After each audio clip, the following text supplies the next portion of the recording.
To begin by introducing our Congressman Steve Pearce. He is running for governor of New Mexico.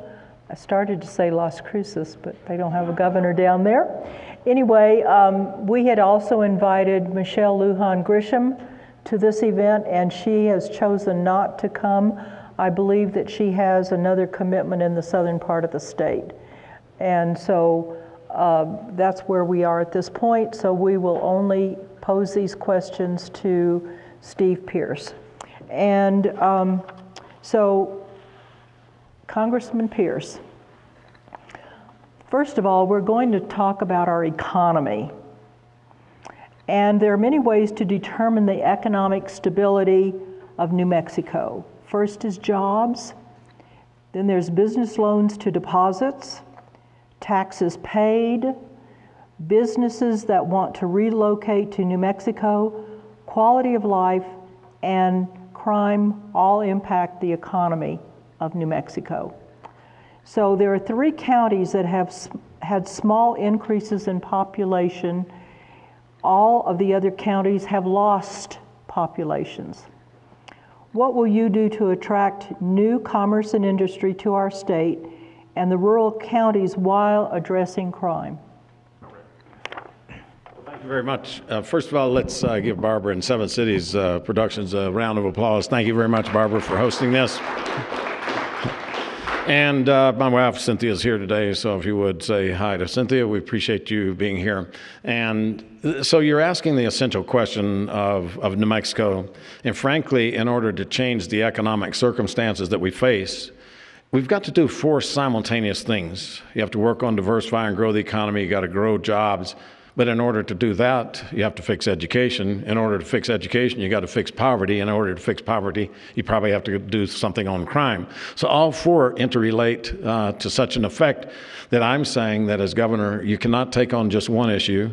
And if you take on too many, then you're going to get too broad and you become diffuse and you don't get the focus that you need. So in order to do exactly what you're saying, there are 3 elements of the economy. If we're going to grow and diversify the economy, 3 elements have to be dealt with. Number 1, you have to deal with the high tech. We don't want our kids getting advanced degrees leaving the state in order to find those jobs in Phoenix and Denver, so high tech. The second column is blue collar. 71% of our kids are not going to go to college and graduate, and we must be doing something for them. And so we've got to create the apprenticeship programs in our schools in order to put the high-skilled trades to work. The third area is the one that you're addressing. That's the rural economies. And there are just a lot of things that we can do. The first thing we're going to do is start cutting our trees again. We used to have 123 mills, and we shut those all down and started burning our forest down. I do not see the reason associated with that. I've got environmental groups who are helping me. They understand that if we don't restore our watersheds, that New Mexico is not going to have the water that it should and could have, so restore the watersheds. Secondly, and again, this applies to this area, is that we're going to establish an entire statewide network of greenhouses, hydroponic, organic greenhouses in all of the rural areas, and I visualize each one of those being a small business.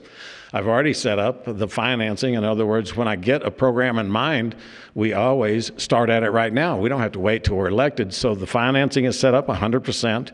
We're set up already with the training seminars that will take place. And so now imagine these organic greenhouses selling food, or organic food, to your local schools. And so that is a key element of the rural economy. Here in Cibola County, I will guarantee you we're going to put a refinery here. I am tired of sending our high-quality oil to Houston and create those $100,000 a year jobs. And so this county, this town, and Milan all passed resolutions. I'm already talking to the White House. They say that they can get the permitting done, and we will establish that here, create hundreds of jobs in this area. Each one of the rural communities has the same problem. We go in and we identify potentials in every one of the rural counties and in the local towns to establish these rural economies. We must be able to do that for New Mexico to thrive. Okay, I think you've answered several questions that I had on the list all in one. Well, as governor, how will you bring high-paying jobs to New Mexico, and how do you plan to implement this? Yeah, so as governor, there's a lot of things you can do, but frankly, a lot of the high-paying jobs are here already. And that's that skilled trades group. And if we simply put the apprenticeship programs into schools, and we will put one into all 89 school districts, you have $150,000 a year mechanic jobs available right now in New Mexico. You have $120,000 driving jobs. You never leave the state. In fact, you spend every night at home. It's 10 hours a day, don't get me wrong. They're tough jobs, but those are right now. You've got EMT jobs. You have nursing jobs. You have culinary jobs. In Deming, that school district has 12% of their kids are actually going to graduate and go to college and graduate from college. They already have implemented their apprenticeship programs. They got 9 different programs, and you have a certification when you graduate. And so those kids are already headed towards higher paying jobs. But then if we want to really dig deep into it, let's start developing the refinery here. The spaceport must be developed. I have Republicans, and usually it's the Republicans say, well, we shouldn't have done the spaceport. When you pour the concrete, it's just a little bit too late to say we shouldn't have done it. We have $220 million of concrete in the desert. It's too far south of Albuquerque to park cars on. I will guarantee you we're about to win the space race. There are 5 companies that are going to come that are going to launch private spacecraft into orbit. We've got one of the 5, that's Branson and the Virgin Air, but then Virgin Galactic. But then 4 others are still trying to dangle. We kind of muffled one of our attempts last year. They were frankly going to go to a different state. We've been dealing with these companies for the last 10 or 12 years. We've watched the development of the programs. I said, wait up, I'm going to run for governor, I'm going to win that race, and we're going to bring you back to New Mexico. They were going to bring 123 small businesses with them, high-tech business. That was things with rocketry, telemetry, the scan on the spacecraft itself. These are extraordinarily good jobs, and they were going to come, but we couldn't figure out how to make them come. I will guarantee you, I will get them here. I tell people I don't lose $200 investments. I'm not going to lose a $200 million investment for the state. And so with my business background, I can guarantee that. The idea of cutting trees again. Actually, they started that in Idaho. They built 2 $400 million plants in order to process the timber. You've got one of the plants here. We're going to see that they grow and prosper. A lot of high-paying jobs are out there ready to go. The state just has to simply do one thing to get them here. The state is hostile to business. Let's stop the hostility. If you stop the hostility, companies want to come here. They want our clean air. They want the magnificent vistas. You all have vistas. In our side, we got sand dunes and sagebrush and mesquites. They want our landscape. They want our workers. They'll come. So those are the things that we'd do. Okay. So New Mexico has a high tax rate, and taxes are disguised and referred to as fees. How will you work with the legislature to make our tax base more attractive? If we will take a look at every single opportunity we have to get businesses here and begin to disaggregate why they're not coming, then we address each one of those instantly. For instance, I was just in JAL 2 or 3 days ago. They had 3 companies that wanted to build in JAL, but the permitting process was just so difficult that they ended up going to Kermit, which is about 20 or 30 miles away. We do that every single day. There was a fueling station in Clayton. They were going to come in here and put 40 jobs into Clayton. The last time you got 40 jobs into Clayton was a long time ago. They were going to do it after a year or so. They said, it's just too difficult, New Mexico. So they left. Well, then there was a restaurant right beside them saying, if they're going to build that fueling stop, enough people are going to start, they're going to halt here to fill up the gas. I think they'll eat lunch too. They were building a restaurant. They were halfway finished. They just left the building half finished, said New Mexico can have it. So that's the most important thing that we can do. But then the tax base, if there are companies that are not coming here because of the tax base, we'll take a look at that. That's where the art of working politics comes in. You're simply going to have to work with Democrats, Republicans, and independents in order to change the tax structure of the state. I don't want anything that is, whatever we do must be tax neutral. When you have a struggling enterprise, struggling business, maybe your family is struggling, maybe the state is struggling, the last thing you want to do is get too much movement in the revenue sources and the way it's generated. So I'm not looking to do much drastic work on taxes, but we will fine tune them where we need them. The one area that we definitely need tax reform is we narrowed the base of our gross receipts tax so much under Richardson that we had to get it then deeper and higher cost.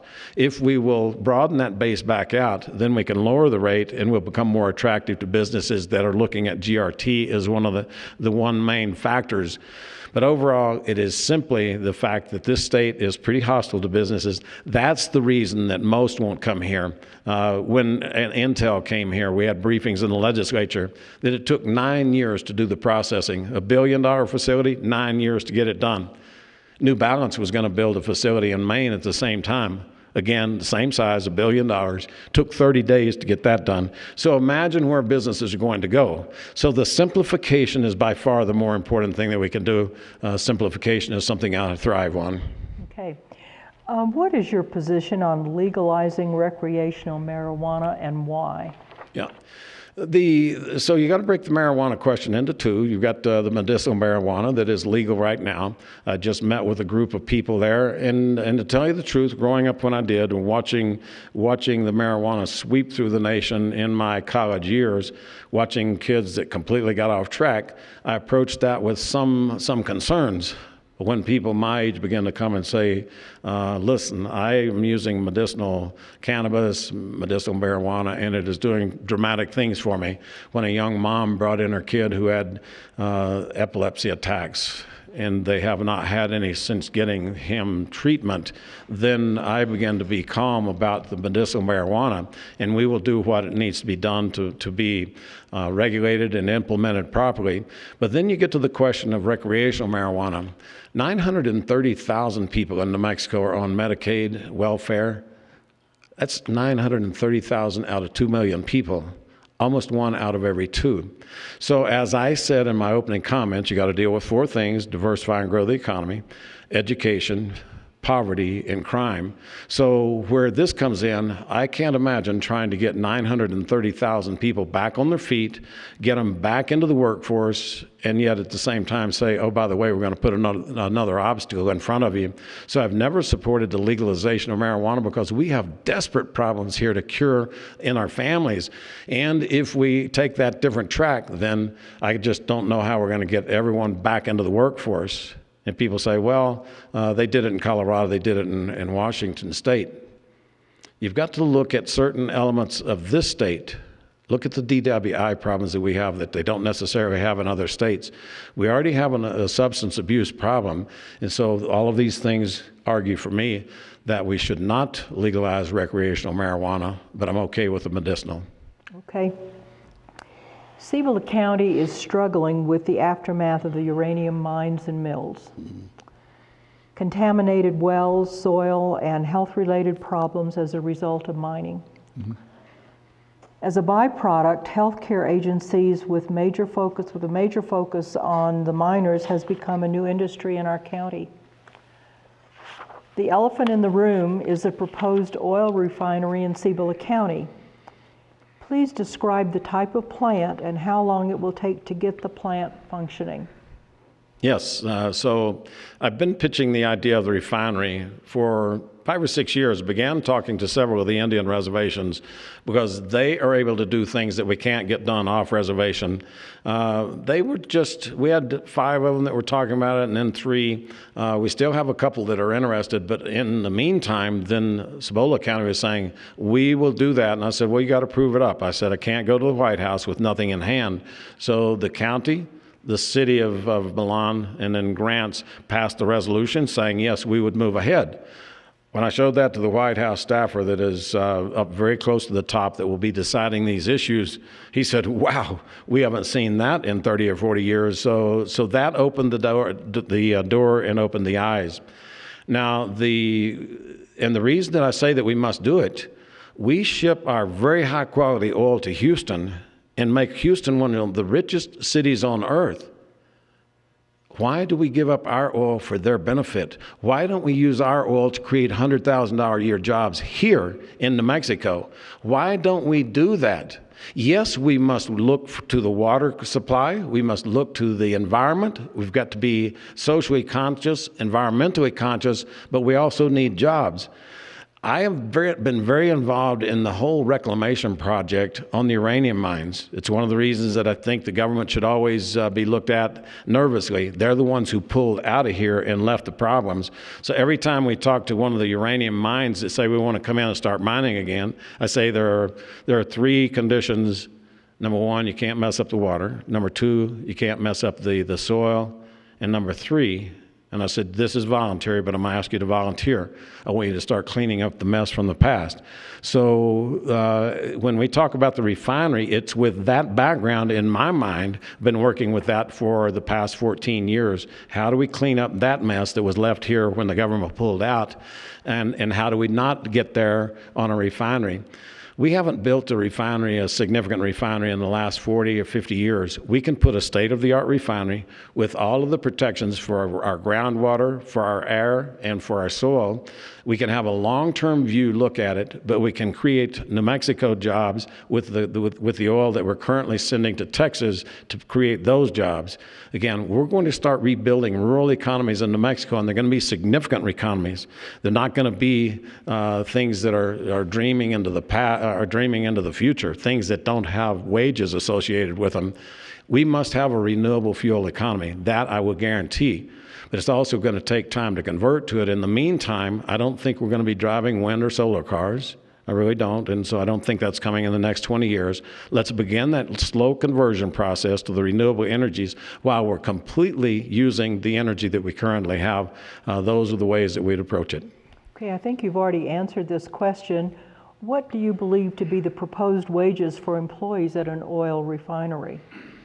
The estimates are that we'd have something like 8,000 employees, and they'd probably make up, and this is in the construction phase. It would take several years, and so those wages would be in the $60,000 to $80,000 a year range.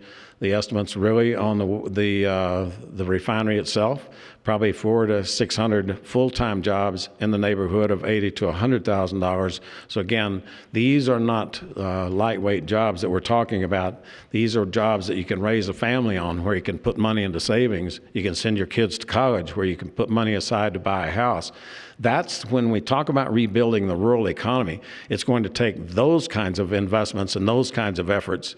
If we would divert away from that for just a moment and take a look at the hydroponic organic greenhouses, the estimates that we have there from people who are in the field already is that for a small place, about the size of an average home, 3,000 square foot, that you probably can make somewhere between $40,000 and $50,000. So you hear where maybe one family, one party is a teacher, the spouse could run the greenhouse. Just two people are able to do that. And now you're talking again, two wages going into the same household. That's going to be very maintainable.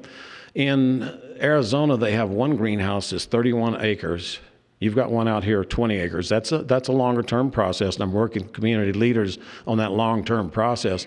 But in 31 acres, they generate about 3 billion pounds of tomatoes a year. Now, you just start doing 3 billion times even 50 cents. Tomatoes sell for higher than that, but even times $1. You can imagine then that we're talking about revitalizing the economy of this area in dramatic fashion. So those are some of the scales that we're talking about. And I would guarantee you, just one other thought for these rural areas. In right now, we have a tremendous surplus going in. It's coming from two counties, basically. That's Lee and Eddy County. It's coming directly from the oil industry. And I'm saying that we're not going to grow the size of government with that $1.2 billion. We got a big enough government. There's enough people looking at your taxes already. There's enough people in every single element of the business. But I would use that money for infrastructure. The first infrastructure is broadband throughout all of rural New Mexico. I'm already talking to the companies that provide that. I'm talking to the co-ops, and we'll guarantee you that we can get that done at fairly low price. It'll only cover 80%. It's going to cover the people in town, cover the schools, the churches, the businesses, and it'll cover the schools. But 80%, the other people are going to be living out there. Almost no cost to get that. And so I can just tell you that that's going to happen in year one. So broadband is going to be a big expansion, but then the rest of the money we're going to use for sewer, water, and roads. We must rebuild the infrastructure of rural New Mexico or we don't have a future. It begins with broadband and then the other forms of infrastructure. So those are ways that we're going to spend the surplus. Okay. This is back to one of the problems that has been left as a result of the uranium industry. We had a number of people that could work at the mines with limited education, and they did this for a number of years, working sometimes double shifts, making a lot of money. So education was not a priority. We currently, and have had for a number of years, a 49% illiteracy rate with an unskilled workforce. So how will you implement the training of the workforce for the jobs that require complex skills? Yeah, so the beginning point of changing any system, you're talking about the system, the culture, whatever you're talking about, the beginning point is to stop feeding the system. That's where our apprenticeship programs, starting in year one, begin now. The apprenticeship programs stop funneling people into that system of despair, that system of lack of education, lack of literacy. What's happening right now, our young people are told at the schools, and the teachers and the young people tell me, we tell the young people that if you don't go to college, you don't have a chance in life. Keep in mind, this is 3 out of 4 kids are being told you don't have a chance or you don't go to college, and they're not going to college, right? So they come out and they try to get a job from new businesses. And if you're a business owner right now, when I say that you can't hardly hire them because they really don't have many skills graduating from our high schools, and when they can't get that job, then we have confirmed in their mind that they don't have a track to success ever. So if we'll simply tell them you do have a track for success, if you go to college, fine. You're probably going to make this much money. But if you'll get into the apprenticeship programs, then you're going to be able to survive at this level. And again, $150,000 for a diesel mechanic is not shabby. I think you can eke by on that. So $150,000. So you stop feeding the system because now you put kids on a pathway to success. They tried this in Las Cruces, by the way. They built a bridge school about 3 years ago. So they had, I think, 2 years of students in it. When they built that, Las Cruces had one of the highest dropout rates and one of the lowest graduation rates in the entire state. 2 years. Dropouts have plummeted, and they have one of the highest graduation rates because the kids at most at risk of dropping out were the ones who told they didn't have a chance in life. Give them a chance in life and a purpose, and you're going to put them on a pathway to success. So stop feeding the system, number one. Secondly, I will have every kid being read to an hour a day starting in kindergarten all the way through the 2nd or 3rd grade, whatever the teachers tell me. All the studies show that if you're reading with a kid an hour a day, then literacy begins to skyrocket, and that's what I want. So again, we stop feeding the system because we're taking care of kids here. But now when you have the people who are in their 40s and 50s, we'll take them and put them into the same apprenticeship programs. And I just know people who work with their hands. Almost anybody can be retrained, and we'll go individual by individual on that. We began to isolate down the people who are not making a living wage and say, how can we help you learn a new skill and graduate your way up maybe to a nurse, maybe to an EMT. Those are ways that you begin to reclaim the culture here, where you begin to give people the ability and the confidence in themselves that they can get ahead, that they can make their way through life. Those are all require diligent work, but it's not complex work. You go one person at a time. 2 million people, it's actually a very small number. We can fix a culture of 2 million people. What is your position on renewable energy? Yes, I totally favor renewable energy, but I also acknowledge that it's going to take a long introduction phase. I've talked to the people at Sandia Labs. They tell me they're the ones who are they're the ones leading the way in the science community for storage. Because until we store energy, then the renewables are always going to be a partial energy. So Texas has done a lot. If you lived in my part of the state, you could kind of look across at Big Springs and you see thousands of windmills. I know nobody ever thought it was going to happen, but one day the wind all quit blowing in Texas, and the grid shut down. So you've got to have a backup system of electricity all the time. That's the reason the renewables are so expensive. You have to pay for the wind, the solar, whatever, but you also have to have that coal-fired or natural gas-powered power because people don't want brownouts and they don't want blackouts. And so when that power begins to drop, the other power automatically kicks in, and that is the piece that we can't solve right now. I know somebody that lives off the grid. They used to have 25 or 30 batteries scattered around in their house. Not many people are going to put 25 or 30 truck batteries in their house. Some people will, and God bless them for doing it because it keeps us moving forward in the technology. So number one, we're quite a ways away.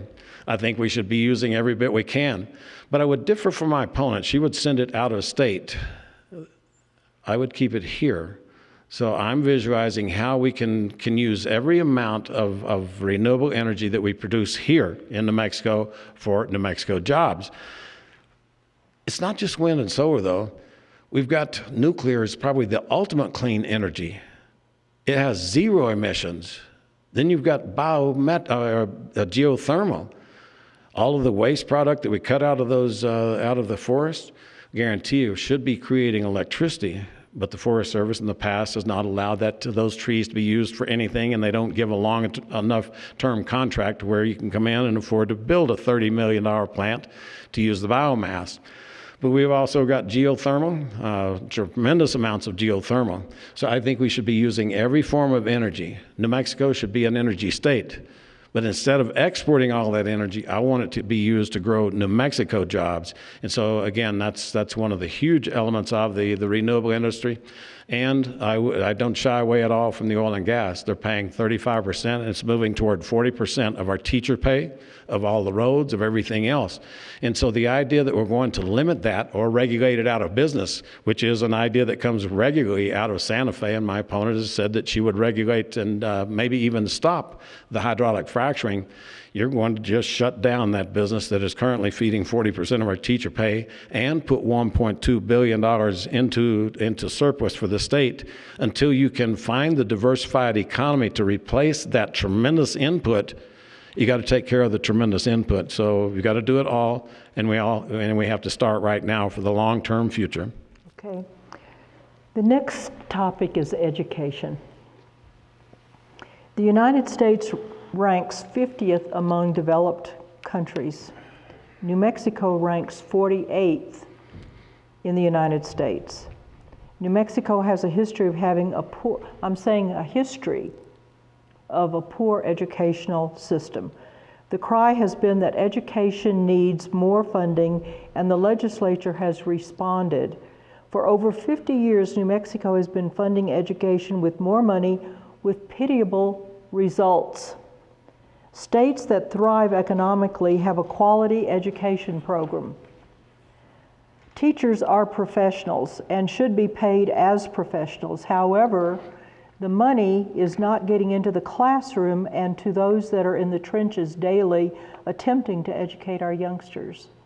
Statistics are often dull. However, there are statistics that are shocking. These are some of the rankings and spendings per student. Number 3 in the nation is Utah. They spend $7,207 per student. Texas spends $8,405 per student. Colorado spends $9,733 per student, and New Mexico ranks 48th and spends $10,768 per student. It appears to be a systemic problem. And what do you believe will fix the problem? So what is the solution? You're exactly right. New Mexico's education system is in almost total chaos. And you're also correct that it's going to take far more money, or far more than money, in order to fix the problem. Typically, I go into groups, and since we announced for this race, then I've probably met with 50 or more different groups of teachers, not quite as many groups of principals and superintendents. And I always hear the teachers saying, I got to be paid more money. And I said, okay, I agree with that. But let me hypothetically ask you as a governor, and let's say you've told me that you're going to retire the day you can, because I'm hearing tremendous anger and frustration among our teachers. You're going to retire the first day you can, I need more money. So let's say, I say hypothetically, if I double your pay, would you teach one day beyond your retirement? No.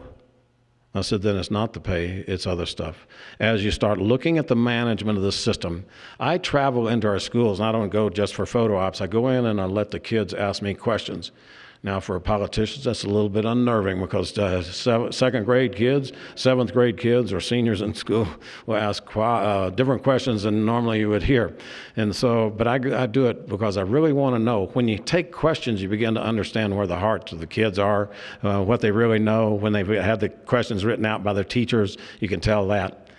I can tell you that I believe our teachers are well qualified. I think it's a system that's not working. So the Albuquerque Journal last year had a news article that said that 43% of our money does not get to the end of the classroom. It goes to the administration. Anytime management and administration is taking up 43% of your pay, it is too much. Overhead should always be a small component. That is where the problem is. So when we send more money, then it gets absorbed out, does not get to the classroom. So number one, focusing on how much money actually gets to the classroom. But the biggest thing that we face in education is that our teachers hate their job now. Teachers go into teaching because they love to teach. And they tell me, I hate my job, I'm angry. I got a young teacher, she's a friend of mine, and she's probably in her late 20s, early 30s. And she just yesterday texted, I hate my job, I hate it. And they just fired this one, it's just constant anger. And so I tell our people in PED, until we return the love of classroom and return the love of teaching, we're not going to improve education. We're going to do that by letting our teachers teach, by taking the problems out of the classroom. We put the 7-year-old being sold into prostitution into the classroom as if she's ready to learn reading, and she is not. She needs to be with a specialist outside who can help her understand what in the world is going on. But we crowd the problems into the classrooms. We don't let our teachers teach. If we'll take the problems outside the classroom, put them with specialists, return them to the classroom when they have been dealt with, let our teachers teach, then I can hear them say, yes, that's what I want to do. Return the love of teaching to our teachers is the most important thing that we can do. It's been suggested that parental involvement is crucial to the success of a child's success in school. New Mexico is approximately 49% Hispanics, 10% Native Americans, 1.5% Asians. What is your plan to get these ethnic families to participate in their child's education? Again, I travel New Mexico very widely, and I don't find it to be an ethnic problem. I will tell you, the Hispanic, Native American, Asians take as much interest in their families as anyone else. Sometimes they don't understand the system. Sometimes the system is not working for them. Sometimes there are barriers. And if there's something that I think that I do well, it's remove barriers from people who are trying to accomplish things. Accomplishing things here are parents trying to get kids into school and teachers trying to educate those kids, and removing all the barriers that exist are tremendously important. One of the suggestions that I have that says that if you're on Medicaid, that's again 930,000 people in New Mexico on Medicaid and welfare, if you're able-bodied, without children, and you're of working age, then I'm going to have a work requirement in order for you to get your benefits. We blame people for not working, but we are the ones who encourage them not to work.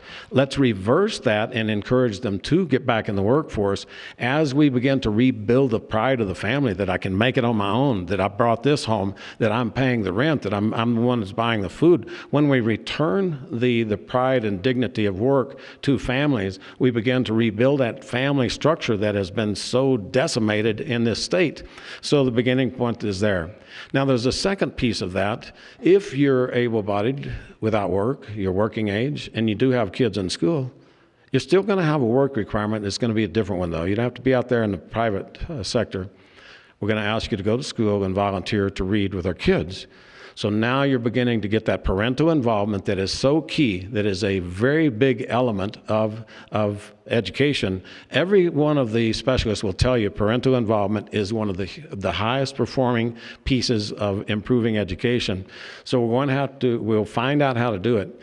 As we begin to do these things, we're going to see, again, that family structure start to pull itself back together. We're going to see families that are able then to provide what their kids need in the way of discipline, in the way of education before they get to the classroom. Those things all are going to make a big impact. And I believe that everyone has the right to succeed.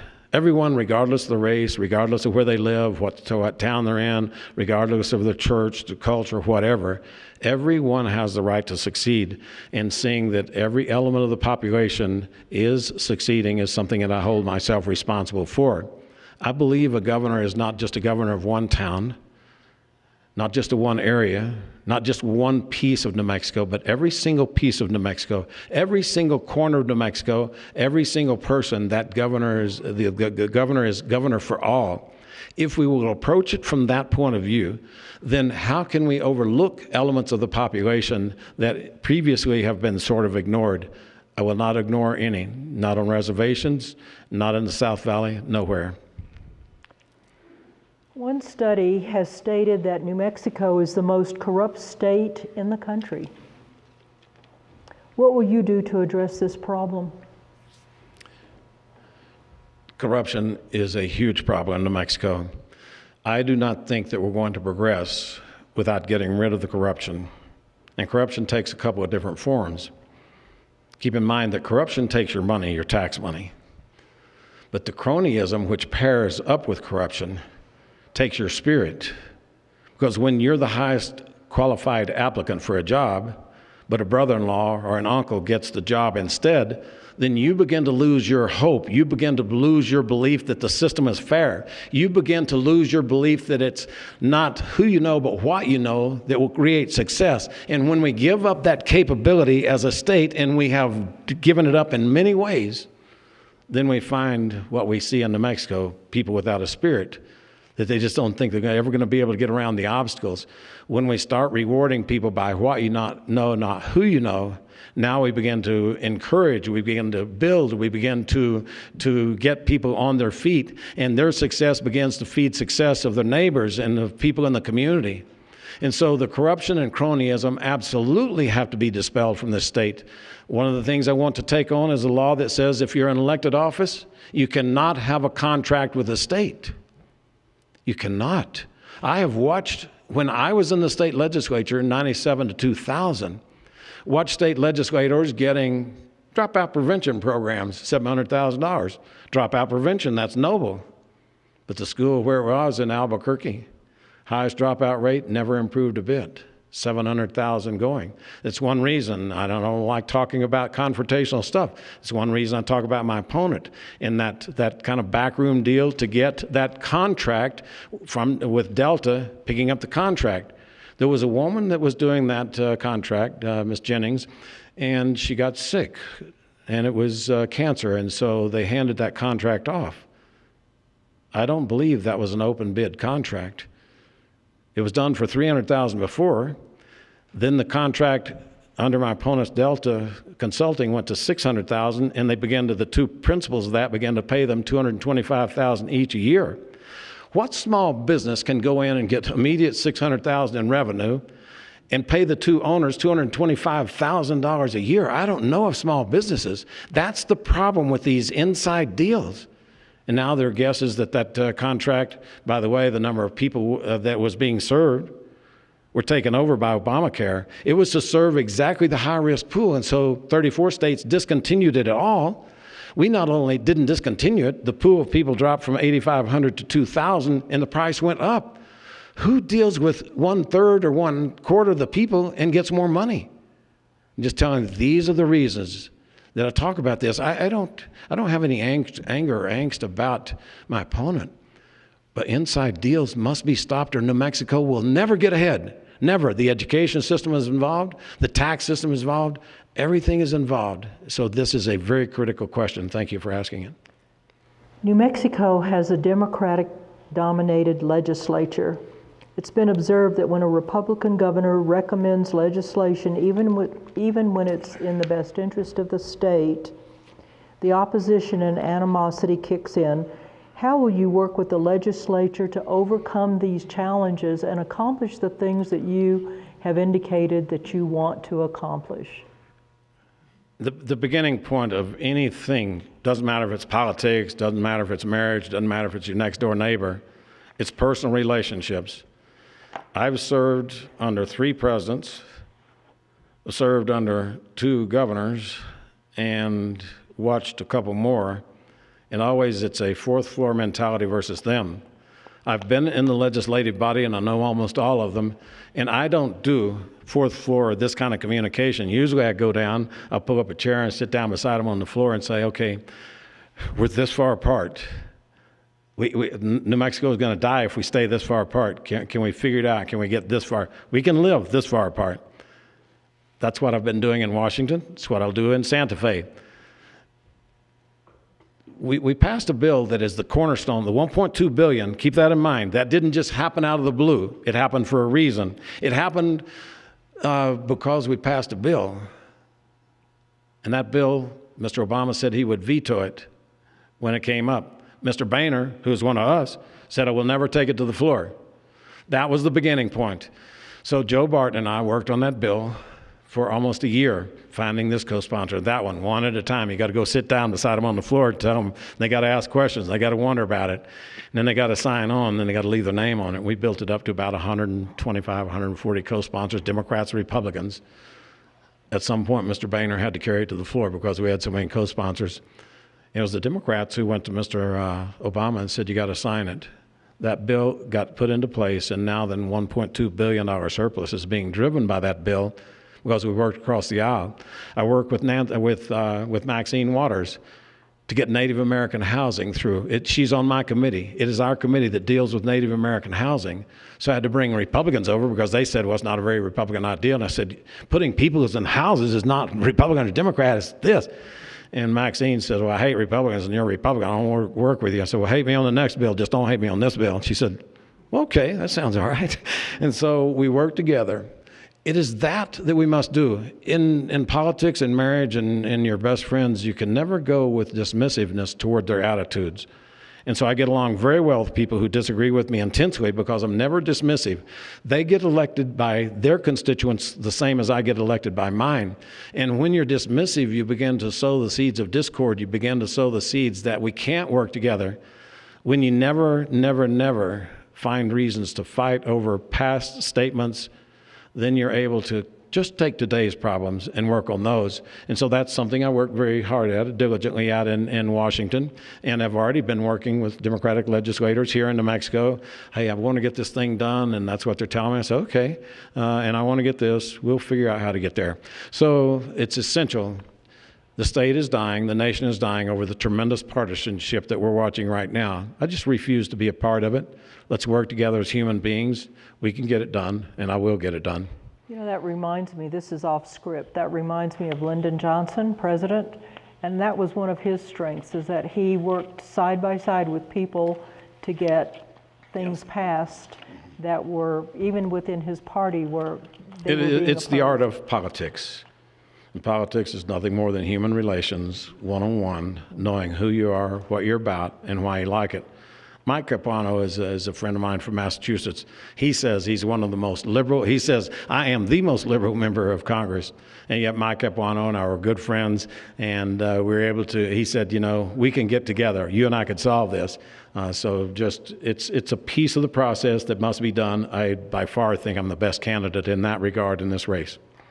Okay, that concludes our portion of the questions.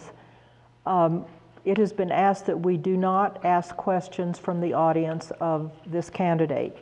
However, he has 3 minutes to explain his platform. All right. If you can do it in 3 minutes. Yes, ma'am. I could do it in a half a minute if you'd want. But so thank you all for being here. This is absolutely the beginning point of the Republic.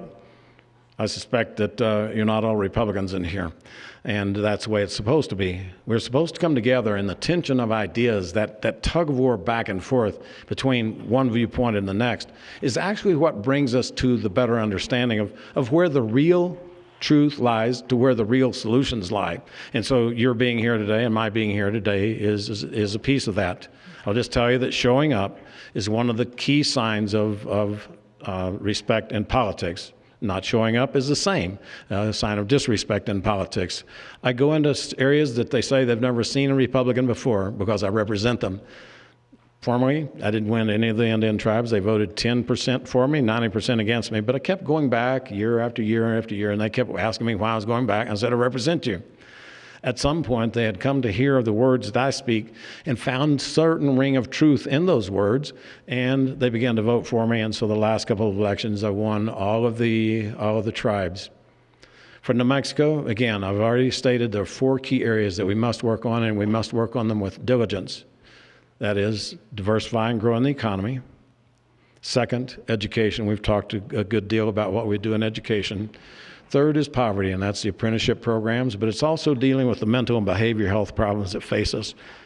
We cannot turn away from those anymore.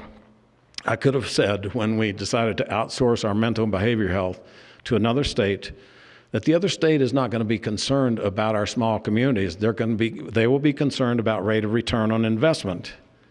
We had the people in place here in every small community, in every school, and those have been dismantled, and so we're going to have to recreate them because the principals, the teachers, and the superintendents tell me that in their school, they have tremendous problems with kids just trying to adapt with what's happening at home. So that rebuilding of the family structure is just key important in order to do what we're going to do. The crime, I simply, again, differ with my opponent. She says she would let everyone loose, even if you got a murder sentence and a life sentence, she'll let you loose at 30 years. I will not. If you're a danger to society, I will keep you there as long as your sentence requires you to be there. But I'd also stop recycling criminals. You get out, you've done your time. I've already working with a group in the South Valley. Find you a place to live and a job, and you're not going to go back in as great a numbers. So stop recycling. But then pull the mental and behavioral health problems out of our prisons. That's where we're warehousing them now, that we don't have providers. It's a very bad mix. We should not be doing that. It's bad on the prison population. It's bad on the population that holds the prisoners, but it's bad for the people with the problems. So pull them out and put them with specialists. If we take the money and put it away from corrections over there, then there's going to be plenty of money to do that. Same people over here, so far less expensive. So these are the elements that I think are required for New Mexico to move to the future. I will guarantee you we're going to choose 2 futures. I'm on the pathway that said that we're going to rebuild our families. You all will be a piece of that. I'm asking urgently for your vote and for your support. God bless you all. Thank you very much for having me here today.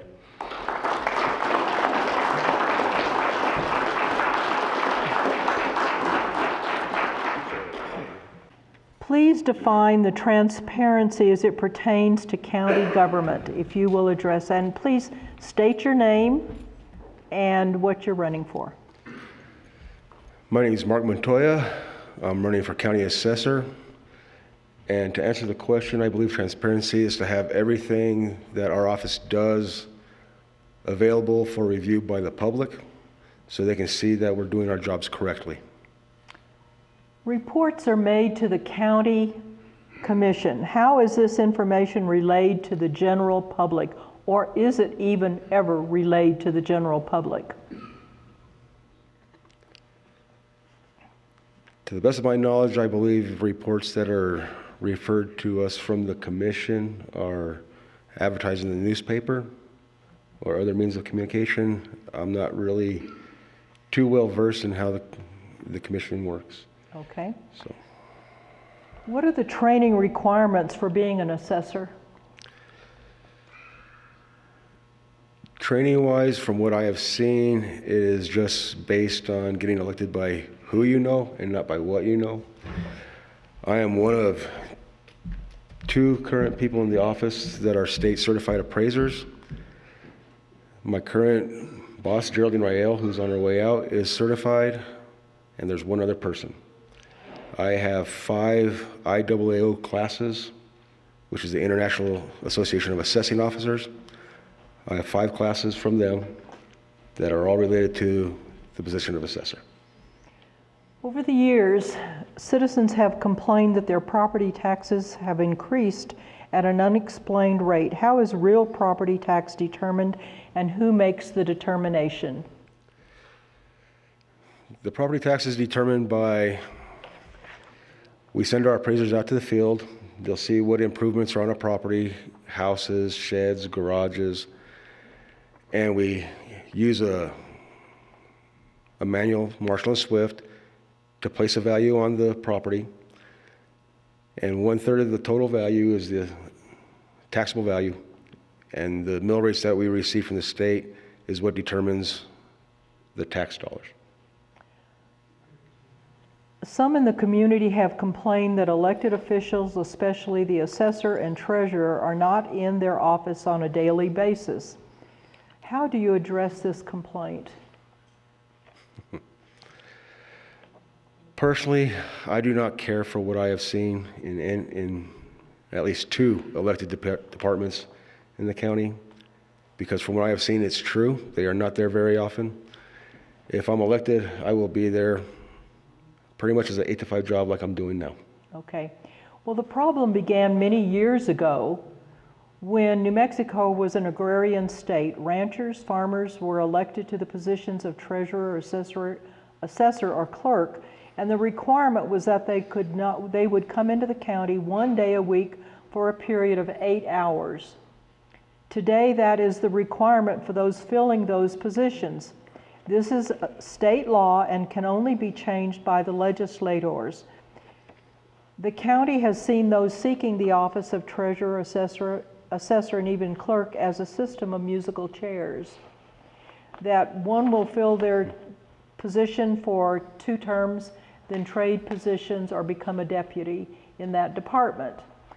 One is elected to the position and appoints a deputy. When the elected official has filled the terms, then the deputy runs the position and the cycle continues. Then the former elected official is selected to fill the position of deputy. Now, I have some statistics. Aren't they wonderful?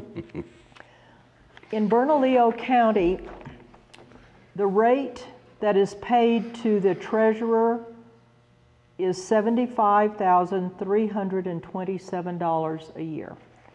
For the assessor, it's the same, $75,327 a year.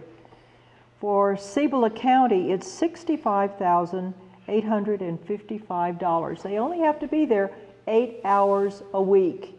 That's all that's required by law. So they are completing the requirement lawfully. But is that morally right? No. I don't think so. I think if they're elected to the job, they should be there pretty much a 40-hour work week. Okay. That's what I feel. And I should mention that the total county values for Bernalillo County are $15,119,077,244. That's the values for Bernalillo County. In Cibola County, it's $314,718,264. Quite a disparity that our elected officials are making almost the same amount of money that's being made in Bernalillo County, with not the responsibility of those in Bernalillo County. So the question is, would you agree to work 40 hours a week except for trainings and vacation and things that you're entitled to? Of course I would. Okay. Let's see. I think that concludes the questions. Those of you that were here for the former forum, there were more questions involved, and I don't think you need to hear them all. So for brevity's sake, I thank you for your time. If you'll repeat your name and what you're running for. My name is Mark Montoya, and I'm running for Cibola County Assessor. Okay, thank you.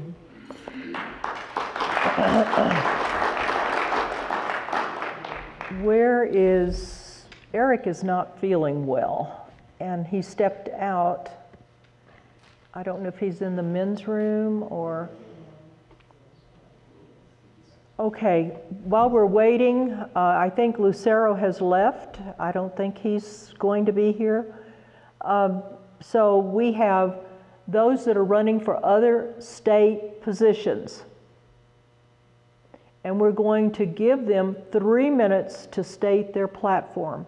So those of you that are running for state positions, as well as our, pardon me, our representative, if you'll come up and share your position, we will be glad to give you that time. Good afternoon, everybody. Even though I'm unopposed, I had to come to this forum because I think it's important that the people of Cibola, McKinley County, know who their state representative is. This is I'm running for my 6th term. I'm unopposed, like I said. When I started on this venture a long time ago, now it's a long time ago, I said I'm going to run for 4 years, and then I'm going to do something else. Well, it's been a long 4 years, I can tell you that. The thing is, as you gain seniority, you're able to get a lot more things done. As you get older there, you have a lot more people listening to you because they finally understand what you're saying. So my return back to Santa Fe means a lot for us here in my district. And let me explain to you, my district is 73% Native American. So sometimes when I hear City of Grants and the county and the village of Milan saying, we're not getting enough of you, gotta remember, it's 73% Native American. I'm also asking for your help in supporting candidates that are running in my party. Because with the right governor, the right state elected officials, it makes my life a lot easier. Please, folks, the last 8 years were really rough on me. They were rough on our district because every time that we did something, the vetoes from the 4th floor hurt everybody in our district. They hurt Grants, they hurt the village of Milan, and they hurt all the people on the reservations and the pueblo I represent. So not only am I asking you to get in there and show your support by putting the mark by my name, even though I don't have any opposition, it still helps that you do know that I'm there. And I'm also asking that you go all the way down the line and vote exactly the same party that I'm running on, just because I know that with the right people, all the way from the top to the bottom, my life and your life will be a lot easier. I mean, we can get some things done. Believe me, I'm going to tell you one little secret. Right now, by just working together with people within our party, within our own legislative party, we were able to just about get a promise that we will have a turf field in Grants by next year.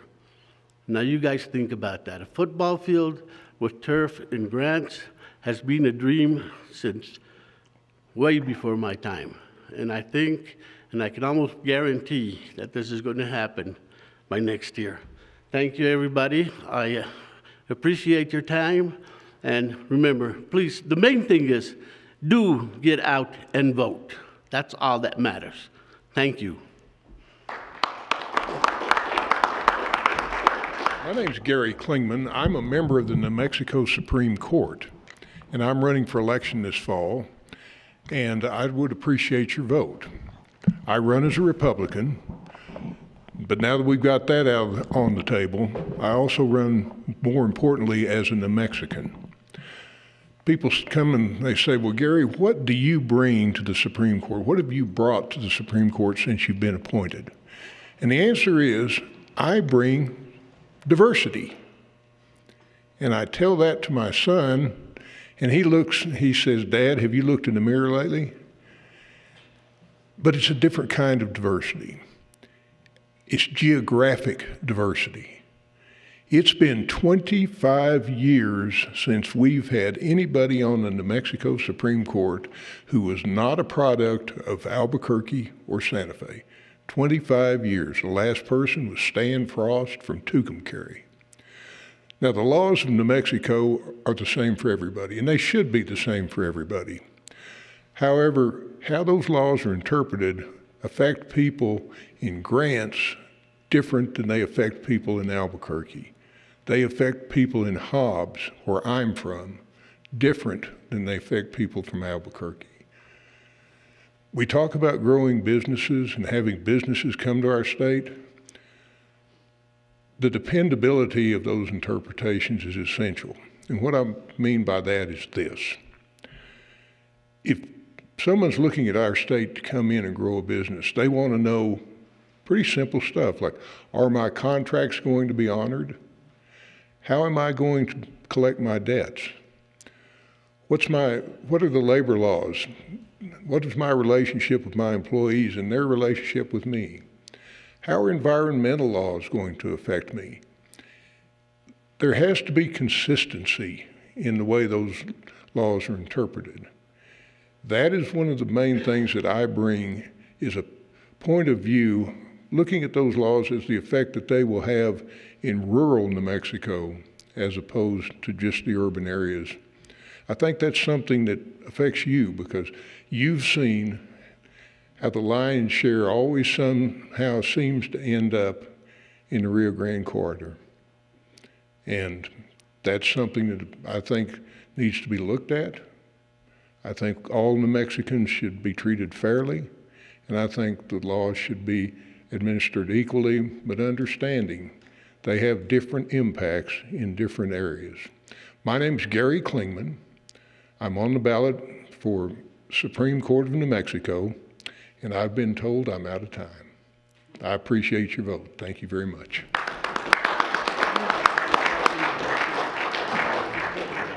Hello, everybody. My name is Steve French. I am currently a judge on the New Mexico Court of Appeals. I'm running to keep my seat in November, and I want your vote. That comes from Rosie Tripp, who told me, our National Republican Committee woman, who told me, whenever you announce yourself, tell us who you are, what you're running for, and ask for the vote. And I promised her I would not deviate from that, Mr. Justice. I've been a lawyer for 38 years. Right now I'm on the Court of Appeals. I have been on the court for 30 months. There are 4 Court of Appeals judges running that are currently on the court, myself and 3 of my colleagues. We are not running against each other. There are 4 different positions. We need to get all of the politics out of the judicial races. When I rose my hand and I said, I will uphold the Constitution of the United States and the state of New Mexico, I did not say for Republicans, for Democrats, for Libertarians, for Independents, for declined estates. I swore to uphold the Constitution of the United States and the state of New Mexico for everyone. What does the Court of Appeals do? The Court of Appeals is the intermediate court. We hear all appeals from all 96 district court judges and the Workers' Compensation Administration. We hear over 980 cases a year. All right? Justice Klingman on the Supreme Court in 2017, they heard approximately 50 to 60 cases and granted certiorari and only wrote opinions on 24. So I can suggest to you that most often your case will not make it to the Supreme Court, and the Court of Appeals will be the final decider of your cases. 80% of our cases on the Court of Appeals are criminal law. I'm a former prosecutor. I started in 1980 in Albuquerque. After that, for 8 years, I was a contract federal public defender. After that, I started defending law enforcement officers, cities, counties, jails, your county, all over the state of New Mexico. I have years of experience in interpreting the Constitution and deciding issues related to criminal law. What separates me from my opponent is very simple: experience. I ask for your vote. Thank you.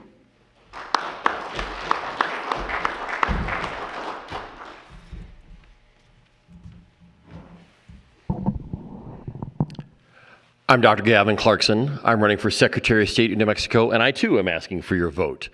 And I am running for Secretary of State to create jobs. Now, I realize that may strike some of you as odd because historically, the Secretary of State has merely been a county clerk on steroids. But starting in 2013, the corporate functions from the PRC moved over to the Secretary of State. So the Secretary of State has a major function in job creation. I am a finance professor. I have an undergraduate and an MBA, as well as, please don't hold this against me, I do have a Harvard Law degree, and I was the first tribal member ever to get a doctorate from the Harvard Business School. But I'm also the only doctoral graduate in the history of the Harvard Business School that is also placed in a livestock show. I am running because our students can't get jobs. 95% of my students have to leave the state when they graduate.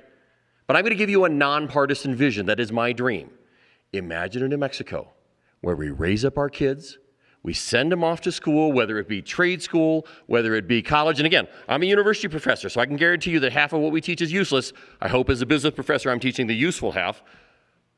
And I'm a big fan of the skilled trades because we need people who can make and fix and build and raise and grow things. And the bicoastal elitists have taught us to look down our noses at the people who work with their hands. But I can tell you, as somebody who has changed the wax ring on a toilet, I know why plumbers make more money than poets do. But imagine in New Mexico, where we raise up our kids, we send them off to school, and then they come back. And they get good paying jobs here in New Mexico. And they can raise their families here. And we get to see our grandchildren play Little League on the weekend. And that's not a partisan vision. That's a vision that we can all share. Republicans need jobs, Democrats need jobs, Libertarians need jobs, Independents need jobs. Shoot, even the token communist needs a job. Now, obviously, I'm not going to ignore the function of elections. We clearly need to make sure that we return faith in our elections process. So I oppose allowing zombies, aliens, or canines to register to vote. We have 6 counties in New Mexico that have more registered voters than they have adults. That's clear indication of a problem. In Doña Ana County, we have a huge problem. We had a big sex scandal. Our county clerk had to resign. I promise you, I will never embarrass you as your Secretary of State. I've never cheated on a spouse, I have never slept with a coworker, and I have never attempted to or successfully rigged an election. I'm Dr. Gavin Clarkson, and I'm asking for your vote. In closing, I had hoped that this would be a bipartisan event, and we have not had the representation that I would have liked to have from Michelle Lujan Grisham is not here. We have not had some others in our county that are not here. It was our goal to have a bipartisan event. This will be aired not only in Grants but also in McKinley and in Gallup. So this will go forth as it is, and I wish all of you a great rest of a Sunday, and I thank you for attending, and I thank all those that have the courage to run for an elected position. Thank you. Thank you. There are.